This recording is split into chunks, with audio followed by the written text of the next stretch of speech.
नमस्कार सर. हा नमस्कार. हा सर, आज अनेक भागात पावसाला सुरुवात झालेली आहे सर आणि काल देखील अनेक ठिकाणी पाऊस झालेला आहे. दिलेल्या तारखेला पाऊस सुरू झालेला आहे सर आता. हा 27 तारखेला पाऊस सुरू होईल म्हणत होतं ना रात्रीच्यालाच. हो सर. 27, 28, 29 3 दिवस आपल्या मराठवाडा आणि विदर्भाकडे आहे. हा सर. किती? 27, 28 28. उद्याचे दिवस. हो सर. 29 आपला इकडला कमी होईल आणि ते पाऊस लगेच 29, 30 आणि 1 उत्तर महाराष्ट्राकडे जाईल ते पाऊस. कोकण पट्टी मुंबई. हो सर. म्हणजे 3 दिवस आपल्याकडे, 3 दिवस तिकडे जाणार पुन्हा. हो सर.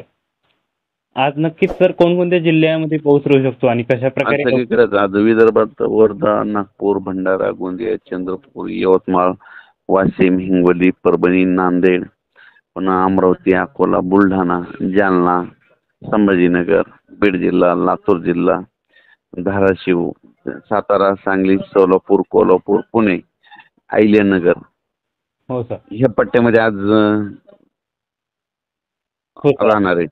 लगेच रात्रीच्याला काय नाही, हे पाऊस लगेच उद्याच्याला उत्तर महाराष्ट्राकडे. हा. नंदुरबार जिल्हा उद्याच्याला 28ला, नंदुरबार, धुळे, जळगाव, नाशिक, मुंबई, पुणे, संगमनेर हे काय होईल 28, 29, 30 तिकडं. हा, म्हणजे पुढे सरकलतो पाऊस. हो. हा, नक्कीच आज विदर्भ आणि मराठवाड्यात आज पावसाची. पण रात्री खूप चालू आहे, रात्रीपासून चालू आहे आमच्या इकडे तर पाऊस. नांदेडकडे खूप पाऊस चालू आहे आता सध्या. हा सर, बुलढाणा जिल्ह्यात देखील काल म्हणजे मेकर झालं, अनेक ठिकाणी परिसरात पावसाला सुरुवात झालेली आहे. आणि नाही आता सध्या काय झालं, आमच्या इकडेच पाऊस चालू आहे. कुठं? हो. हिंगोली, नांदेड, परभणी, लातूर, इकडं धाराशिव जिल्हा, सोलापूर जिल्हा, सांगली जिल्हा, सातारा, कोल्हापूर, पुणे आता सुरू आहे पाऊस. हो सर. जोरात चालू आहे, रात्रीपासूनच चालू आहे. हा सर. तुमच्याकडे आज उशीर आहे ना, हा सर, दुपारनंतर. बुलढाणा जिल्ह्यात झालेलं आहे सुरू काही ठिकाणी सर आणि आमच्या. रात्री दुपारनंतर जरा जास्त येईल आज. हा सर, नक्कीच. आणि एक विनंती आहे सर शेतकऱ्यांना आपल्या, की जे नदीकाठचे जे शेतकरी आहे समजा गाव आहे किंवा, तर त्यांनी थोडं सतर्क राहायला हवं. हो कारण की तलाव जर भरले समजा तर पाणी सोडलं जातं, ते पाणी कुठे जाईल सांगता येत नाही जास्त जर झालं तर. हो हो ना. हा, तर नक्कीच नदीकाठच्या शेतकऱ्यांनी म्हणजे आपापली व्यवस्था करावी आणि सतर्क राहावे. हो हो सर.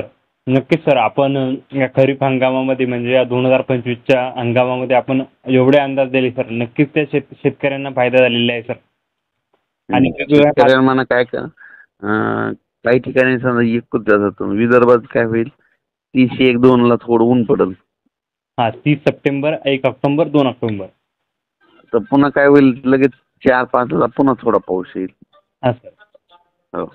हा, जो 4-5 ला पाऊस येईल तो कमी राहील का कसा राहील मग? ते कमी राहील, एवढा नाही मोठा. विदर्भाकडेच राहणार ते जास्त. हो सर. आणि सोयाबीन काढणी. काही भागात उघडणार आहे, काही भागात चालू राहणार. हा सर. सोयाबीन काढणीस काही अडचण येऊ शकते का पुढे? नाही येणार. नाही. ऑक्टोबरच्या पहिल्या आठवड्यानंतर उघडणार आहे पाऊस. हो सर. नक्कीच. म्हणजे महत्त्वाची आनंदाची बातमी देखील म्हणता येईल सर, कारण की जाता जाताना जे भाग राहिलेले असतील समजा 10-5% ते देखील यामध्ये म्हणजे घेऊन जाईल तो नक्कीच. हो. हां सर. आणि नक्कीच सर, यावर्षी मराठवाडा दुष्काळ म्हणजे असं ओळखला जातोय, परंतु यावर्षी सगळा म्हणजे किंवा महापूर आलेला आहे सर मराठवाड्यामध्ये. हो ना. हां, तुम्ही सांगितलेलं होतं की यंदा सगळे धरणं भरले जातील. हे तुम्ही 3-4 महिने अगोदर सांगितलेलं होतं. हो ना.